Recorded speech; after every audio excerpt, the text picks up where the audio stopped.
The rain hammered my skull like fists. I clutched the injunction, my name erased, my company stolen. My best friend locked me out while I buried my father. Now security was coming, and I had 30 seconds to grab the payroll records or lose everything. The flashlight in my hand was my only weapon. I swung. The keycard burned in my palm, stolen from a guard's belt. Sarah's car idled, engine growling. But her next words hit harder than the storm. The power of attorney I signed years ago wasn't just for business. It made me legally powerless. The gates loomed, mocking me. I had the key. But the law had already decided. I was nothing. The sky over Georgia didn't just rain. It wept a thick, gray deluge that turned the red clay of the earth into a grasping, heavy sludge. David Sterling stood before the towering iron gates of Sterling Logistics, his fingers trembling as they gripped the cold, wet metal of the bars. The air smelled of ozone and wet asphalt, a sharp, biting scent that stung his nostrils. He looked up, squinting against the downpour, and felt his heart drop into his stomach. The familiar blue and gold shield of his father's legacy was gone. In its place, a sleek, aggressive slab of brushed steel bore a new name in stark, minimalist lettering: Henderson Global. 1, 2, 3, David whispered, his voice barely audible over the rhythmic drumming of rain on his shoulders. He needed the count. The world was shifting beneath his boots, the ground dissolving into the very mud he stood in. He had spent the last week in a fog of grief, burying his father in a quiet ceremony that Mark Henderson hadn't even attended. Now he knew why. Mark hadn't been mourning. He'd been measuring the drapes for his new office. David pressed his face against the bars, the chill of the iron biting into his skin. The gates were locked with a heavy electronic bolt he didn't recognize. He was an outsider to his own life, a ghost haunting the perimeter of a kingdom he had been born to rule. The injustice of it burned in his throat like swallowed lye. He began to shake the gate, the rattle of metal on metal echoing through the empty street. "Mark!" he screamed, his voice cracking. "Open the gate. I know you're in there." There was no response, only the hum of the high-voltage fence and the distant, lonely wail of a siren somewhere in downtown Atlanta. David felt the weight of the legal injunction in his breast pocket. A damp, useless piece of paper that told him he no longer existed in the eyes of the law. He wasn't the heir. He was a trespasser. Through the curtain of rain, the headlights of a sedan cut a yellow path through the gloom.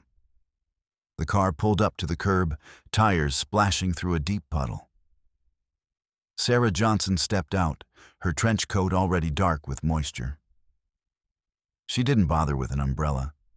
She walked straight to David, her heels clicking rhythmically on the pavement, a sound that usually comforted him, but now felt like a countdown. "David, stop," she said, her voice sharp and urgent. She reached out, her hand cold as it clamped onto his arm. "You can't be here. I just got off the phone with the precinct. Mark filed the paperwork an hour ago. He's called the police, David. They're coming to arrest you for trespassing." David turned to her, his eyes wild. "He stole it, Sarah. He wiped my father's name off the building before the sod was even dry on the grave. I need the payroll records. I know he diverted the pension funds to cover the acquisition. If I can just get to the server room." "There is no getting to the server room," Sarah hissed, pulling him toward her car. The smell of her expensive perfume, a mix of jasmine and old paper, was a jarring contrast to the scent of the storm. "He's anticipated every move you're making. He's turned the company into a fortress. If you get arrested now, we lose our standing to challenge the merger. We have to go. Now." But David wasn't listening. His eyes were fixed on the loading docks 100 yards past the gate. A delivery truck was idling there, its back doors open.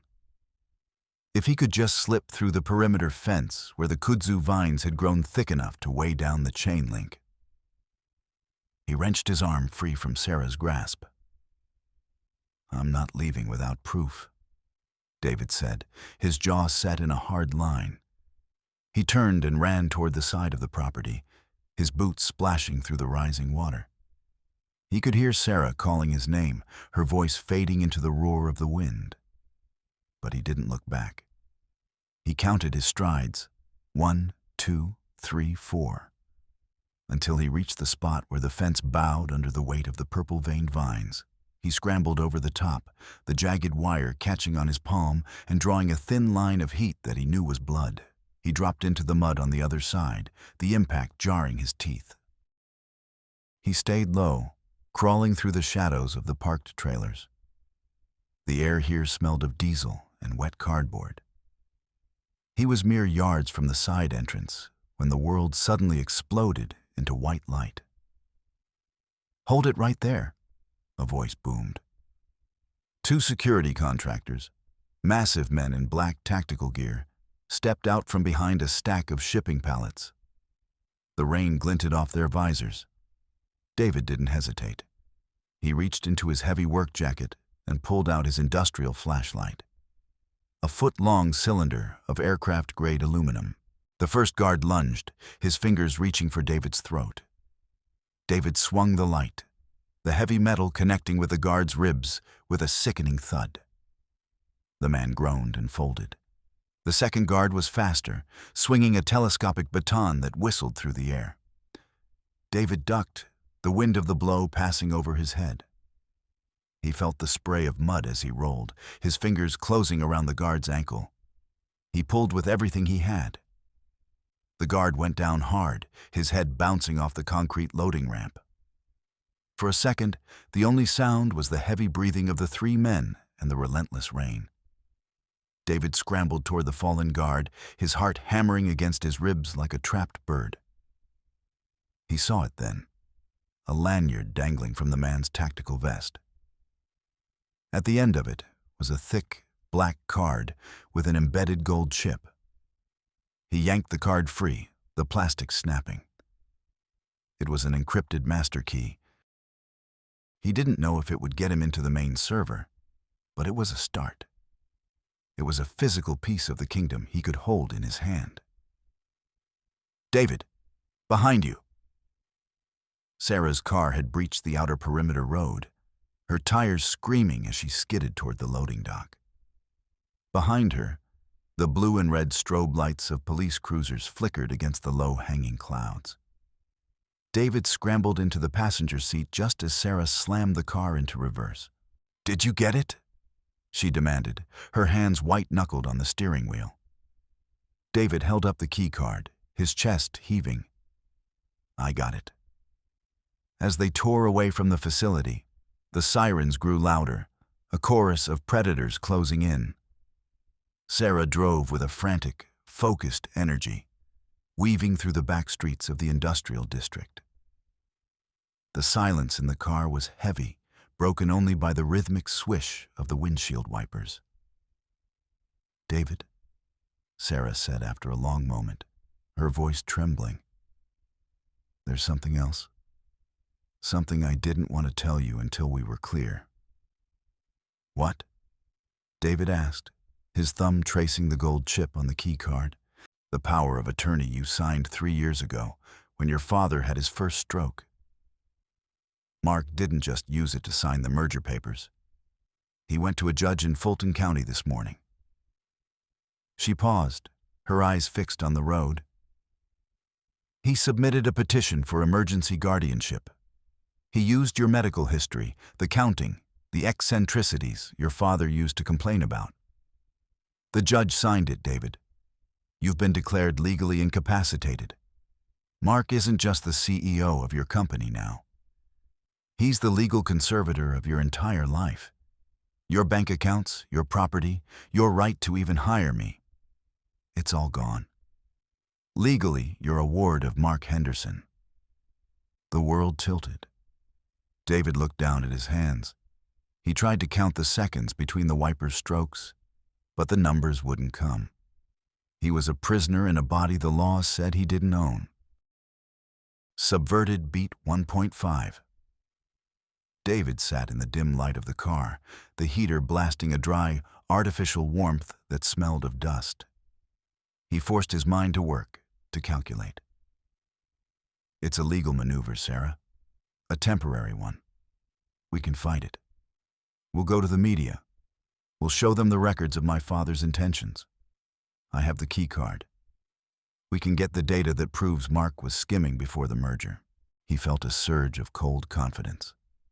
He was David Sterling. He had been trained by a man who moved millions of tons of freight across the globe without losing a single ounce. This was just a logistics problem. He would hire the best defamation firm in the city, use his personal savings to put Mark on the defensive, and drown him in discovery. We'll go to my branch in Buckhead first thing in the morning, David said, his voice steadying. I have a private reserve account Mark doesn't know about. It's enough to keep us in the fight for months. Sarah looked at him, a flicker of hope in her eyes. You're right. If we can secure the funds, we can file for an emergency stay of the guardianship. The next morning, the sun rose over Atlanta, a pale, sickly disk obscured by the lingering humidity. David walked into the marble lobby of the bank, his shoulders square, his suit pressed as well as he could manage in a motel room. He felt the weight of his father's gold signet ring on his finger, a symbol of authority. He approached the teller, a young woman with a polite, practiced smile. I need to make a wire transfer, David said. The teller swiped his ID. Her smile didn't falter, but her fingers paused on the keyboard. One moment, Mr. Sterling. I need to consult with the branch manager.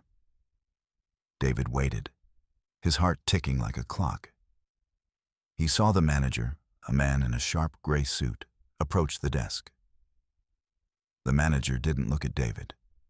He looked at the screen, then at a printed document on his desk. He walked over to the glass partition, his expression one of practiced sympathy. I'm sorry, Mr. Sterling, the manager said. But we received a court order and a series of filings from the Henderson Group this morning. Your accounts are under a restrictive hold. All assets have been transferred to a trust managed by Mr. Henderson's legal team. That's impossible, David snapped. That's a private account. The guardianship covers all personal and business assets, sir. The manager leaned in slightly. And you might want to see this. He turned a tablet toward David. The screen was open to the Atlanta Journal-Constitution. The headline was A Physical Blow. Sterling heirs mental collapse. Leaked evaluation details. Violent delusions. Beneath the headline was a photo of David from the night before. Covered in mud, teeth bared, swinging a heavy flashlight at a security guard. It looked like the portrait of a madman.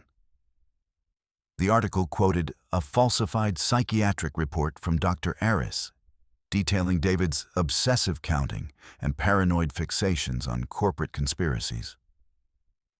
It claimed David was a danger to himself and others. David's knees felt weak. He looked at the lobby, the polished floors, the soaring ceiling. He began to count the tiles, but they seemed to shift and blur. Mr. Sterling? The manager asked. David didn't answer. He turned and walked out of the bank. He reached for his phone to call Sarah, but the screen was black. Remote wipe initiated, the text read. Mark hadn't just taken his money. He had erased his voice. He stood on the sidewalk in the sweltering heat, a man with a gold ring and $1 million name, and he didn't have enough change in his pocket to buy a bottle of water. He was a fugitive in a suit, framed by the very truth of his own mind. The motel room smelled of stale cigarettes and the metallic tang of an old air conditioner that rattled in its frame. David sat on the edge of the sagging bed, his head in his hands. He had managed to find a cheap burner phone in a drawer, a relic left by a previous tenant, but there was no one to call. Sarah was likely being watched, and every move he made was a breadcrumb for Mark's hunters. He stood up to pace the small room. 1, 2, 3, 4. The carpet was thin, the floorboards groaning under his weight. He stopped at the nightstand. A heavy, leather-bound Bible sat there, its edges worn. He hadn't noticed it when he checked in. He picked it up, intending to set it aside, but the weight felt wrong. It was too light in the center. He opened the cover. The pages had been neatly excised, leaving a hollowed-out shell. Taped to the inside of the back cover was a small, velvet pouch. David's breath hitched. He opened the pouch and felt a cold, familiar weight slide into his palm. It was his father's gold watch. The Patek Philippe with the engraved back. For the man who counts the seconds. David felt a chill that had nothing to do with the air conditioner. He had buried his father with this watch. He had seen it on Thomas's wrist as the casket was lowered. He remembered the glint of the sun on the gold. He turned the watch over. The back was scratched, as if someone had tried to pry it open. He pressed the small release on the side, and the back popped open. Inside, tucked against the delicate gears, was a tiny slip of paper with a handwritten sequence of numbers. "They're watching, David." The paper seemed to scream. Mark had breached his last safe haven. This wasn't a gift. It was a message. Mark had gone to the grave, opened the earth, and taken the one thing David had left for his father. It was a psychological branding, a reminder that no place was sacred. No memory was safe. A low, rhythmic thrumming sound began to vibrate through the floor. David froze. It sounded like a large engine idling in the parking lot. He moved to the window, peeling back the edge of the heavy polyester curtain. A black sedan sat at the curb, its windows tinted to a deep, obsidian black. The engine growled, a predatory sound that made the glass in the window rattle. David didn't wait to see who was inside. He grabbed his jacket and the keycard and slipped out the back door of the motel, disappearing into the humid shadows of the alleyway. He found his old SUV parked 3 blocks away, hidden under a tarp in a vacant lot. He threw himself into the driver's seat, his hands shaking as he fumbled with the keys. He needed to get out of the city, to a place where the logic of the streets didn't apply. He pulled onto a narrow suburban road, the kudzu-covered trees closing in on both sides, like a tunnel. The air was thick with the scent of honeysuckle and exhaust. He checked his rearview mirror. The black sedan was there, a dark shape emerging from the morning mist. The chase began in a terrifying silence. The sedan didn't honk. It didn't flash its lights.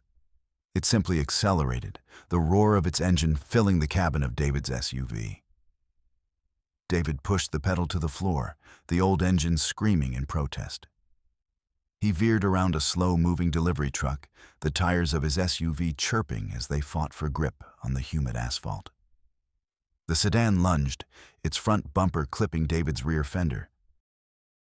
The SUV fishtailed, the world spinning in a blur of green and gray. David fought the wheel, his muscles straining. 1, 2, 3, he shouted, forcing his mind to focus on the rhythm of the road.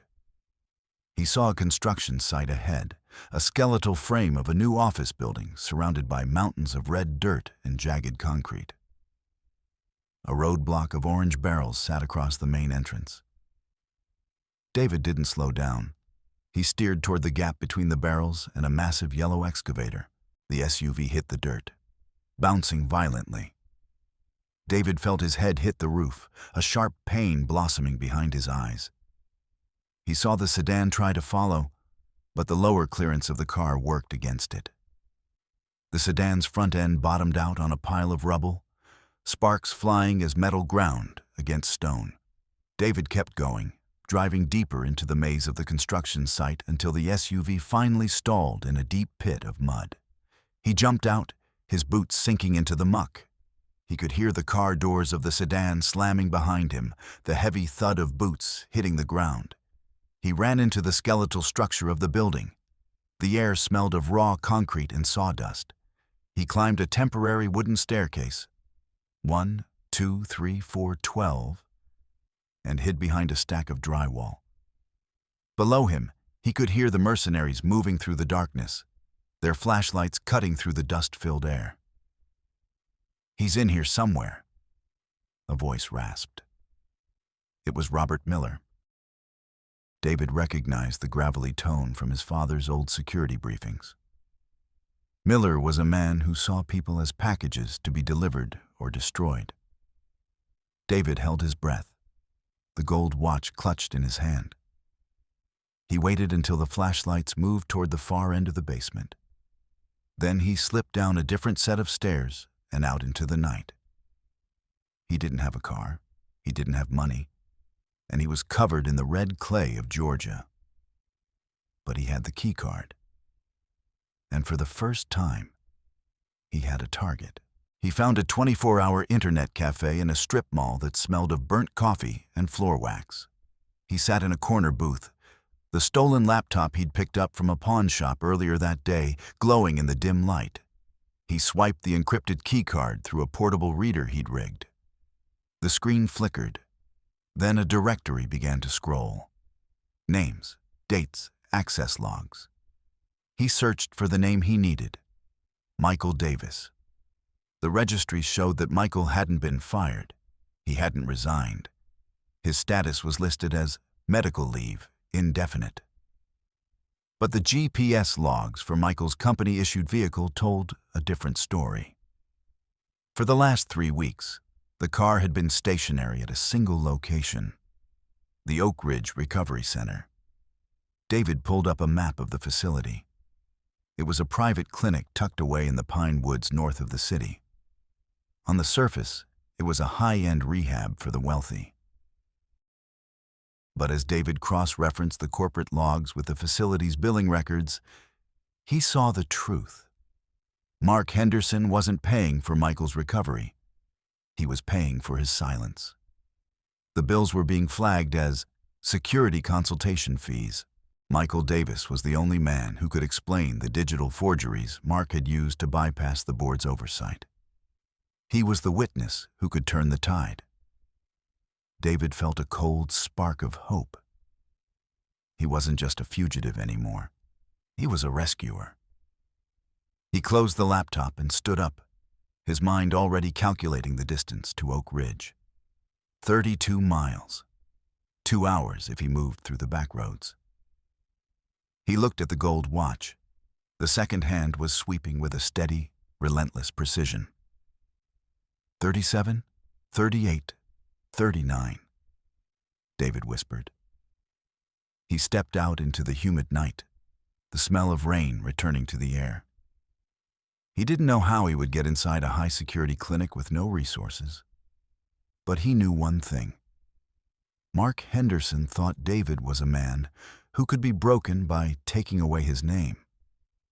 He didn't realize that when you take everything from a man who counts, he stops counting what he's lost and starts counting the ways to destroy you. The Oak Ridge Recovery Center looked more like a boutique hotel than a prison. Manicured lawns, soft yellow lighting, and a circular driveway that smelled of fresh mulch. David watched from the tree line, his pulse thrumming in his fingertips. He had traded his suit for a tattered delivery driver's jacket he'd found in a dumpster, and he carried a cardboard box filled with old newspapers to complete the ruse. He walked toward the service entrance, his head down. 1, 2, 3. He counted the steps to the intercom. "Delivery for the kitchen," he said, his voice muffled by the collar of his jacket. The buzzer echoed through the quiet night, a sharp, mechanical sound. The door clicked open. David slipped inside. the air-conditioned chill of the hallway hitting him like a physical wall. The smell of bleach was overpowering, a sharp, industrial scent that burned his nostrils. He moved through the corridors with the precision of a ghost. He had memorized the floor plan from the facility's fire safety filings. High security wing, 3rd floor, room 304. He found Michael in a room that was too clean, too white. The young man was slumped in a chair, his eyes glazed and unfocused. A drip line was connected to his arm, the clear liquid pulsing slowly into his vein. "Michael," David whispered, shaking his shoulder. "Michael, it's David Sterling." Michael's head lolled to the side. He looked at David, but there was no recognition in his eyes. He tried to speak, but his tongue seemed too heavy for his mouth. The keys," he muttered. "He took the keys." "I know," David said, unhooking the IV. "I'm getting you out of here." He pulled Michael to his feet, the young man's weight leaning heavily against him. They had reached the end of the hallway when the red emergency lights began to pulse. A siren, low and rhythmic, vibrated through the floor. Lockdown initiated. A calm, feminine voice announced over the intercom. David looked through the glass of the fire door. At the end of the hall, the elevator doors opened. Robert Miller stepped out, followed by 2 men in gray suits. They weren't doctors. They were cleaners. David looked around the sterile corridor. No exits, no windows. He saw a heavy red cylinder mounted on the wall, a fire extinguisher. He grabbed it, pulling the pin. As Miller and his men approached, David squeezed the trigger. A massive cloud of white chemical powder erupted, filling the hallway with a choking, blinding fog. He heard Miller coughing, the sound of boots scuffling on the linoleum.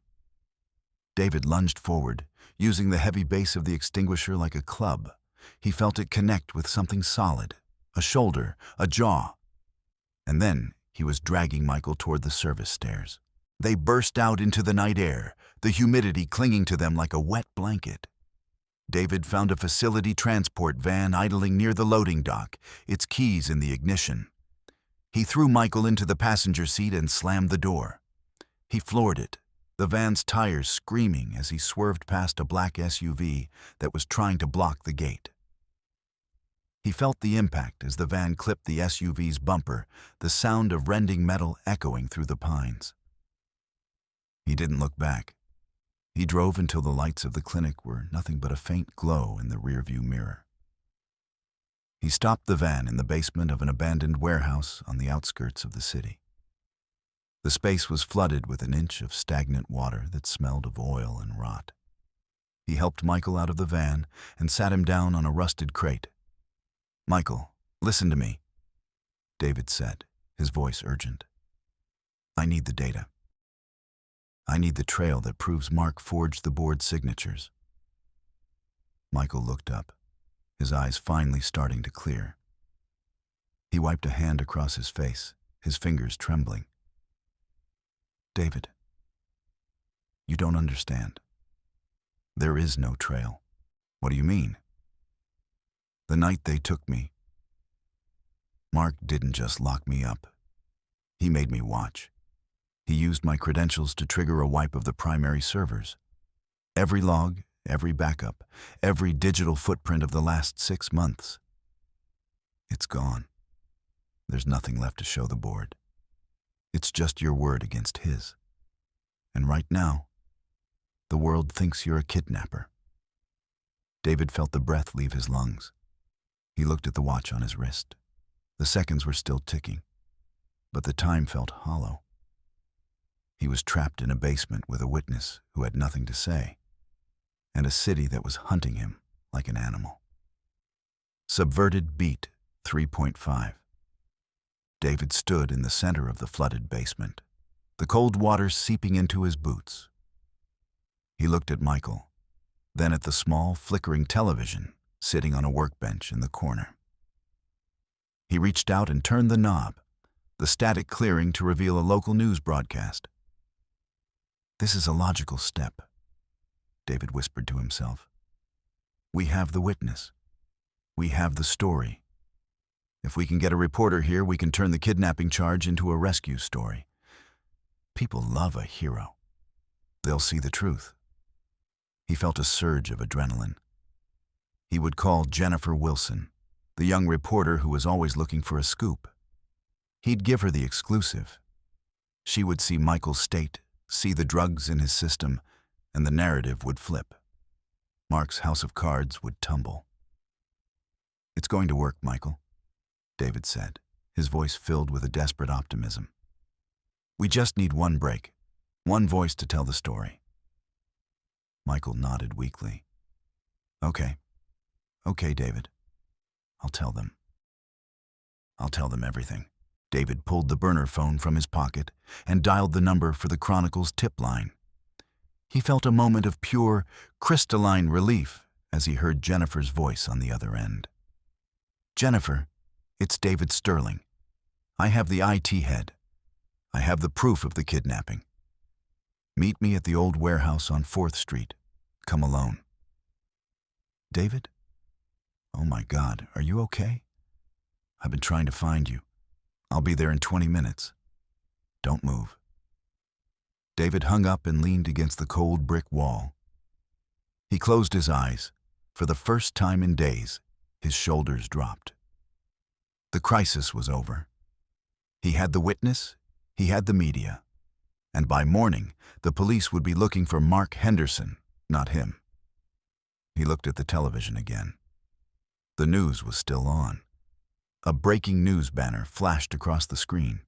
"We have obtained exclusive security footage from the Oak Ridge Recovery Center," the anchor said, her voice grim. "Earlier tonight, a man identified as David Sterling, the disgraced heir to Sterling Logistics, launched a violent assault on the facility." The screen cut to a grainy, black and white feed. It showed David, wild-eyed, his face smeared with dirt, bursting through the doors. It showed him grabbing the fire extinguisher and brutally beating a man who appeared to be a doctor. The doctor was actually one of Miller's men, but in the low light, he looked like a defenseless medical professional. Then, the footage showed David dragging a clearly terrified, struggling Michael Davis toward a van. It looked like a brutal, cold-blooded abduction. The victim, Michael Davis, was undergoing treatment for a substance abuse problem exacerbated by the stress of the Sterling merger. The anchor continued. "Police have issued an Amber Alert-style warrant for Sterling's arrest. He is considered armed and extremely dangerous." David's phone buzzed in his hand. A text message from Jennifer. "The police are tracking this phone, David. I'm so sorry. Mark paid my editor $1 million to run the footage. I can't help you. Run." Asterisk. The sound of sirens began to echo in the distance. A low, predatory growl that was getting closer with every second. David looked at Michael, who was staring at the screen in horror. They made me look like a victim," Michael whispered. "They made you look like a monster." David felt the world collapse. He hadn't rescued a witness. He had provided Mark with the final piece of evidence needed to destroy him. He wasn't a hero. He was a fugitive with a kidnapping charge and a city of millions watching his face on every screen. He looked at his hands, the gold signet ring feeling like a shackle. He had no money, no legal standing, and now he had no truth that anyone would believe. He was at zero, and the count was finally over. The basement felt smaller now, the shadows pressing in like a physical weight. David sat in the dark, the only light coming from the glowing screen of the watch. Sarah had arrived 10 minutes ago, her face pale, her eyes red-rimmed behind her glasses. She had parked 3 blocks away and walked through the mud to find him. "The warrant is for kidnapping with intent to harm," she said, her voice a hollow whisper. Mark's lawyers are already at the courthouse. They're using the footage to finalize the emergency merger. The board is meeting at the High Museum of Art in 4 hours to sign the final papers. Once that happens, Sterling Logistics ceases to exist. It becomes a subsidiary of a shell company in the Caymans. We'll never be able to trace the money then. David didn't look up. He won. He used my own mind against me. He knew I'd go for Michael. He baited the trap with the one thing he knew I couldn't ignore. "David, you have to leave," Sarah said, reaching for his hand. "I have a friend with a boat in Savannah. We can get you out of the state." "No." David stood up, his movements slow and deliberate. He began to adjust his cuffs, aligning them perfectly with the face of the watch. 1, 2, 3. "David, what are you doing? Mark thinks I'm playing a legal game. He thinks I'm fighting for a company. But he forgot one thing. My father didn't just teach me how to run a business. He taught me logistics. He taught me how to move things through a system without leaving a trace. He taught me that every fortress has a loading dock." He turned to Michael. "Can you get into the museum's internal network if I get you close enough?" Michael looked up, a spark of defiance in his eyes. "The museum uses a wireless hub for their AV system. If I'm within 100 feet, I can bypass their guest firewall. But David, the place is crawling with police." "They're looking for a madman," David said, his voice cold and sharp. "They're looking for the man on the news. They aren't looking for a ghost." The High Museum of Art was a temple of white porcelain and soaring glass. Tonight, it was a fortress. Black-tie guests mingled in the atrium, their voices a polite hum that masked the clinking of champagne flutes. Mark Henderson stood in the center of the room, his smile a masterpiece of predatory charm. He was wearing a bespoke tuxedo, his hair perfectly coiffed, his knuckles popping in a rhythmic sequence. Thumb to pinky, David moved through the shadows of the sculpture garden. He was dressed in the uniform of a catering waiter, a simple white shirt and black vest he'd stolen from a van in the parking lot. He kept his head down, his movements fluid and unremarkable. He reached the service entrance. 1, 2, 3, he whispered, swiping the encrypted keycard he'd taken from the guard. The light turned green. He slipped inside, navigating the maze of back hallways until he reached the AV booth overlooking the main gallery. The technician was distracted, his eyes glued to a monitor showing the live feed of the gala. David moved with the silence of a shadow, his hand closing around a heavy rolls of gaffer tape. A minute later, the technician was bound and gagged in the corner, and Michael was sitting at the console, his fingers flying across the keys. "I'm in," Michael whispered. "The feed is live. I've intercepted the main projector." On the floor below, Mark stepped onto the podium. Behind him, a massive portrait of Thomas Sterling looked down with a cold, judgmental gaze. "Tonight," Mark began, his voice amplified by the museum's state-of-the-art sound system, "we honor a legacy, but we also embrace the future. Thomas Sterling was a man of the past, a man who let sentimentality cloud his judgment. His son, well, we all know the tragedy of David. A brilliant mind lost to the shadows of his own making." Mark leaned in, his eyes gleaming with a cruel triumph. "But Henderson Global will not be held back by the ghosts of the past. We move forward." "Now," David whispered into his headset. The screens behind Mark didn't show the promotional video of the new merger. Instead, they flickered to a grainy, high-definition feed of Mark's private office at the Sterling headquarters, recorded 2 hours earlier. The room went silent. On the screen, Mark was sitting at his desk, laughing as he spoke to his lead attorney. "The idiot actually went for the clinic." Mark's voice boomed through the gallery. "I didn't even have to forge the kidnapping footage. He did it all himself. Once the board signs tonight, I'll have the original will burned." The old man was a fool to leave it all to David. Loyalty is a leash, and I've finally cut it. The crowd gasped. Mark froze, his face turning a sickly shade of gray. He turned to look at the screen, his mouth hanging open. But David wasn't done. He signaled Michael again. The feed shifted. Now it showed Sarah Johnson, standing in the museum's own sponsored wing, the Sterling Gallery. She was holding a small, heavy black box she had recovered from a hidden safe deposit box behind a false panel in the wall. A secret Thomas had left for David in a riddle only a counter could solve. She opened the box. Inside was the original, unforged will, signed and witnessed by the board members themselves, along with a digital drive containing the audio of Thomas's final moments. A recording he had made to protect his son from the very man standing on the podium. "Do you see the path now, David?" Thomas's voice echoed through the museum, a ghostly question that finally had an answer.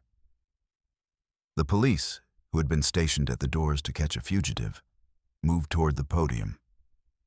Mark tried to run, but he was surrounded by the very elite he had spent his life trying to impress.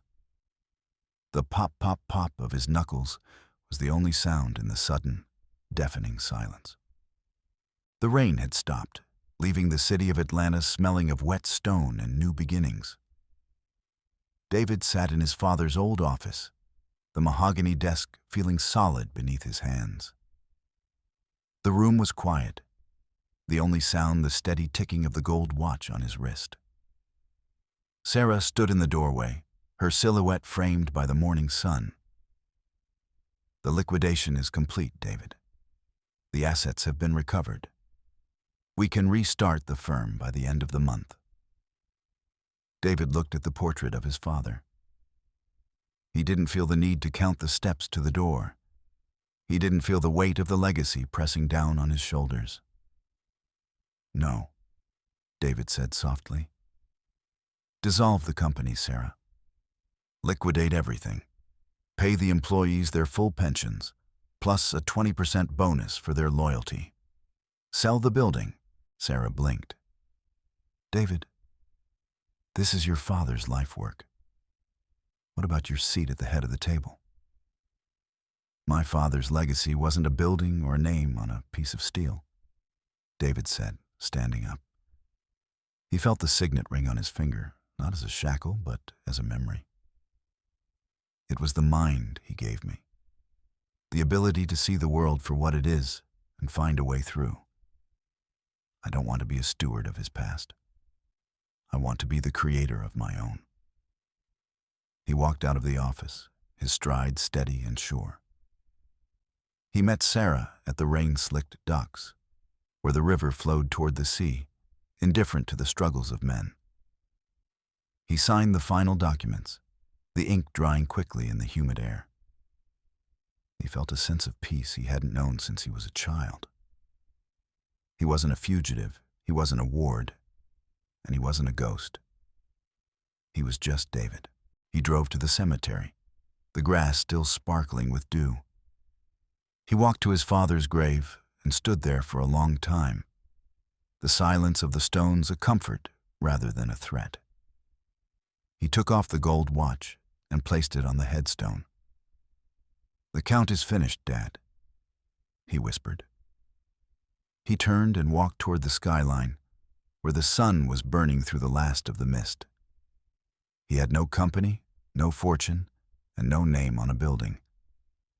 But as he looked at the city below, he finally felt like he had earned his place in the world. He wasn't following a path anymore. He was building one. Thomas and Son would open the following month in a small, brick-walled office in the heart of the city. It wouldn't be a kingdom. It would be a business. And for David Sterling, that was more than enough. He looked at the horizon and didn't count the seconds. He just lived them,